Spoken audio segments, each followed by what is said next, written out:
Most beginner drawings look stiff because of one thing, and I'm going to show you what it is.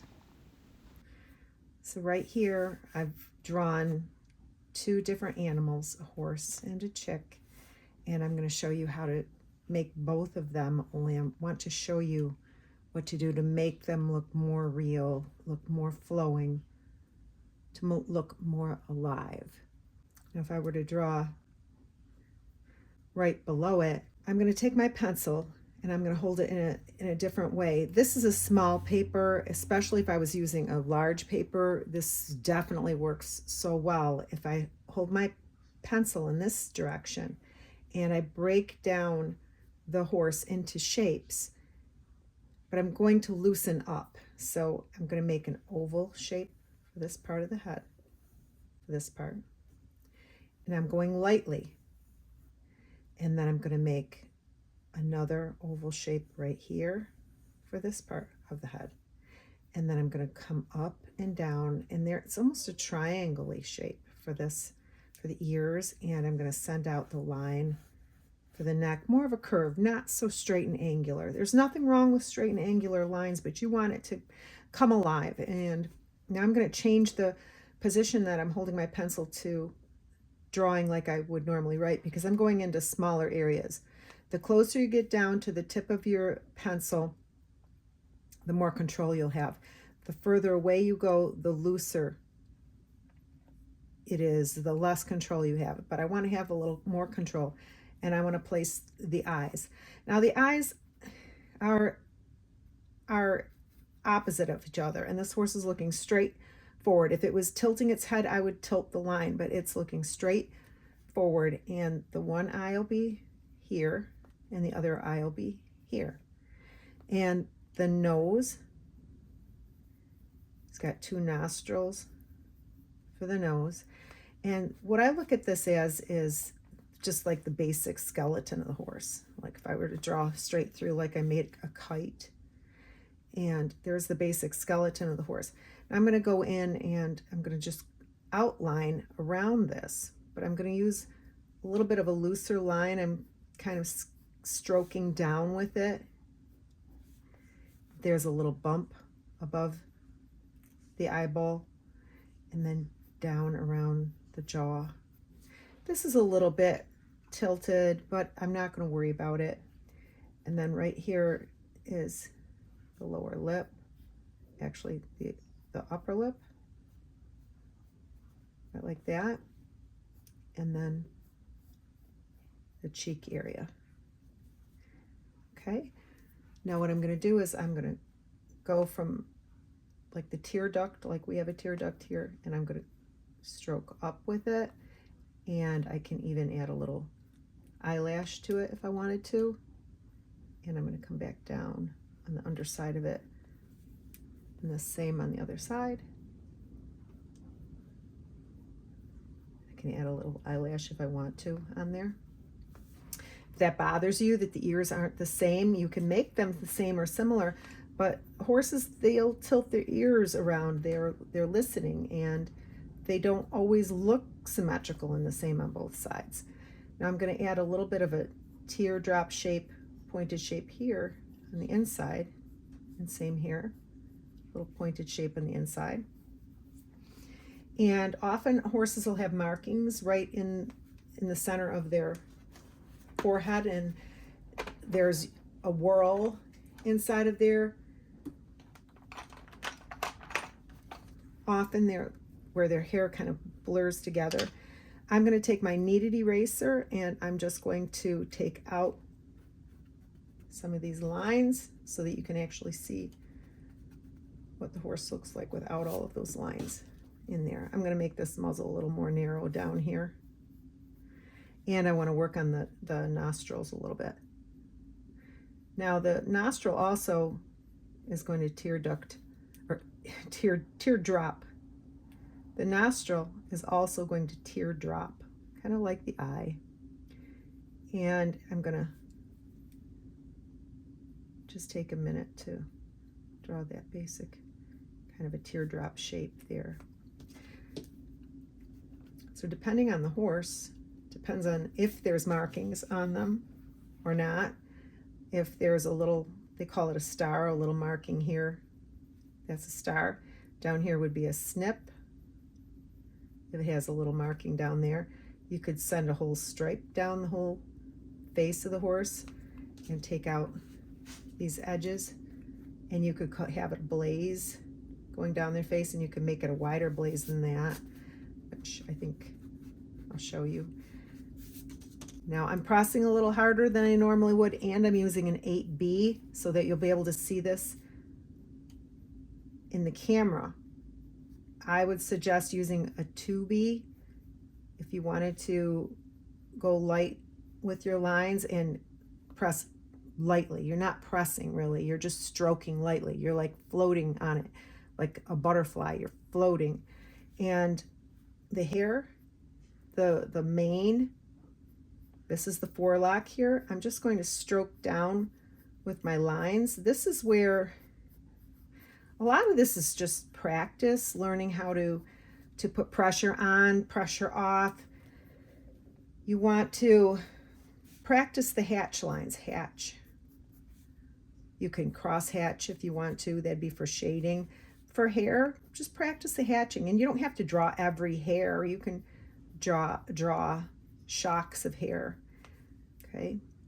And this particular horse has hair that's kind of springing up like this. It's a shorter mane that isn't laying down because he's standing out in the wind, and he's got a little bit of a chunk on the side of his neck here. And you can even make some stray hairs there too. Now I'll take the eyes in a little bit darker so that it looks a little bit better here.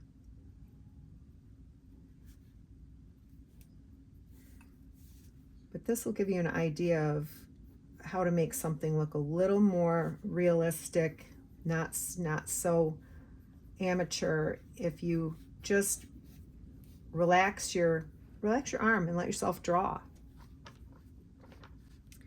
Now the same for the chick. Let me just add some shoulders on this. I got kind of carried away.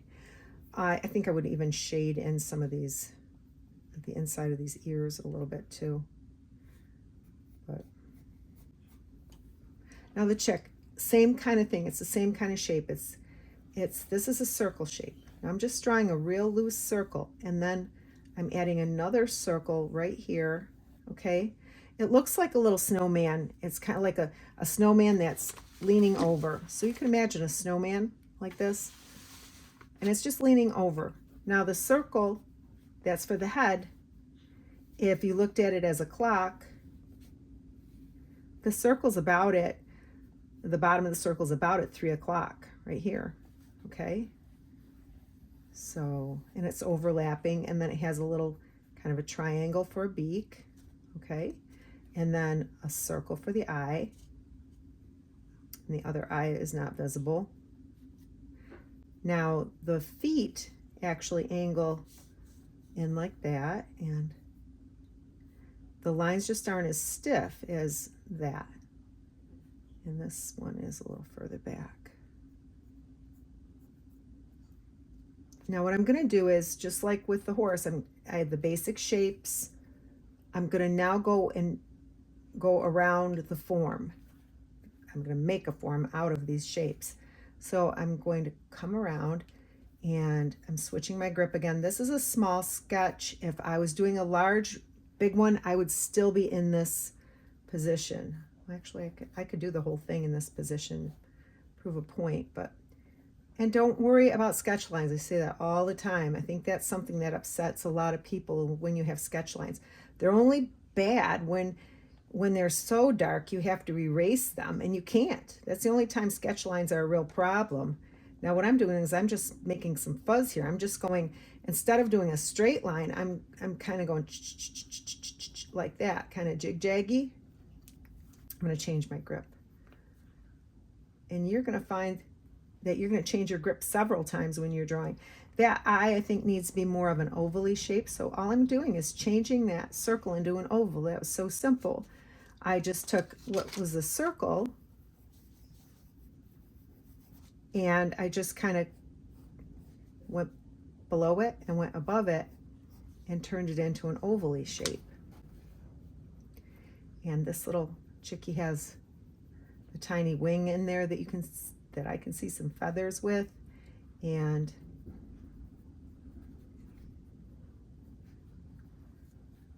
I'm going to make the eye a little bit darker.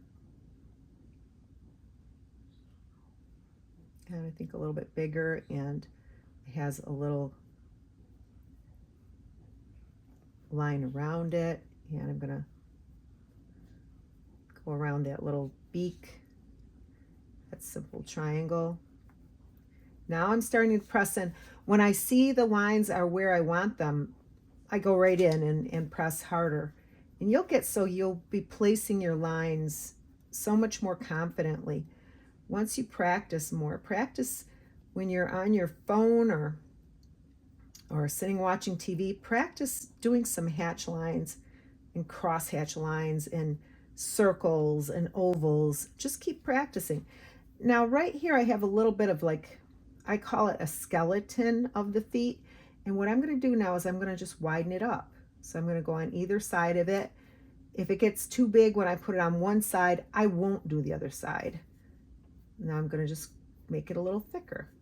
And same with this little toe here. I'm going to come in and make it a little thicker. Just by drawing a little lighter and relaxing a little bit more with my sketch lines, they look a whole lot more real. And I can go in even with the side of my pencil and just add a little bit more darkness to this to make this horse appear a little more real. And inside the nostril will be darker. I mean, these are very basic drawings, just showing you how you can just take your shapes and your pencil grip, change your pencil grip, change how tightly you're holding your pencil, and go ahead and just let your arm move. Drawing is, you think it's something that's real, something that's like a dead thing to do, like it would be boring, but there's a lot of action to it. There's a lot of passion to it. It gives me such a sense of well-being just drawing, and my body moves. I feel my whole self get into it. And that's the same as gesture drawing, or especially gesture drawing, like I showed you on another video. I have a video and it's called Nose, and it's on my link tree. I'll put my link tree down below and you can find it. It's a video and it shows how to make a horse look more real. So it's a horse's head to look more real through just different positioning, and I think you might be interested in that. And I could even shadow this little chickie a little bit more too.